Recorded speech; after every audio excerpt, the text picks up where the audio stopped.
Happy happy బర్త్డేలు మళ్ళీ మళ్ళీ చేసుకోక శుభాకాంక్షలు అందజేయమా మిత్రమా.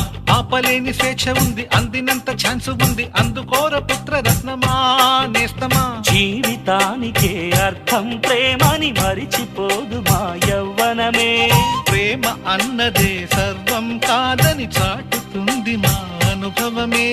చిలిపి వయస్సు వరస తమకు తెలియదా. హ్యాపీ హ్యాపీ ఓ హ్యాపీ హ్యాపీ బర్త్డేలు మళ్ళీ మళ్ళీ చేసుకోక శుభాకాంక్షలు అందజేయమా.